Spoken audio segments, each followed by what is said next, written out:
சென்னை மந்தவெளி பக்கத்தில் ஏற்கனவே on grid system போட்டிருந்தாங்க. ஆன் கிரிட் சிஸ்டம் போட்டிருக்கும்போது நம்முடைய பவர் பில் 100% குறைஞ்சிரும்னு நம்ம எல்லாருக்குமே தெரியும். நெட்வொர்க் சார்ஜஸ் மட்டும் கட்ட வேண்டியிருக்கும். ஆனால் பவர் கட் ஆயிடுச்சு அப்படின்னா, ஒரு புயல் அடிக்குது 2-3 நாள் பவரே இல்லை அப்படின்னா, ஆன் கிரிட் சிஸ்டம் சோலார் போட்டிருந்தோம், நம்ம வீட்டில் பவர் இருக்காது. அந்த மாதிரி நேரத்தில் சின்ன சிஸ்டம் வரைக்கும் ஒரு 3 கிலோவாட் வரைக்கும் போடும்போது குறைந்த விலையில் நம்மக்கிட்ட இருக்கிற ஏற்கனவே இருக்கிற யூபிஎஸ் பேட்ரி இதை நம்ம சோலார் பேனலோட கனெக்ட் பண்ண முடியும். இதுக்கு 2 ரிலே சிஸ்டம் போட்டுக்கணும்.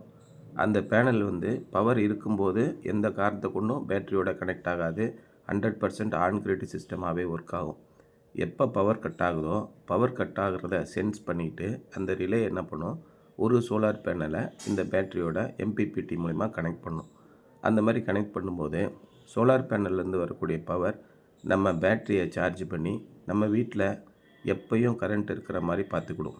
அப்போ நம்ம வீட்டில் பவர் ஃபெயிலியர் இல்லாமல் இருந்தால் கூட கண்டிப்பாக ஆன் கிரிட் சிஸ்டத்தில் ஒர்க் ஆகிட்ருக்கும். பவர் ஃபெயிலியர் ஆன உடனே ஆட்டோமேட்டிக்காக பேட்ரி சிஸ்டத்தின் மூலிமா ஒரு ஆஃப் கிரிட் சிஸ்டமாக ரெண்டும் சேர்ந்து ஹைப்ரிட்டாக ஒர்க் பண்ணும். இந்த மாதிரி ஒரு செட்டப்பு நாங்கள் சென்னையில் இப்போ பண்ணி கொடுத்துருக்கோம்.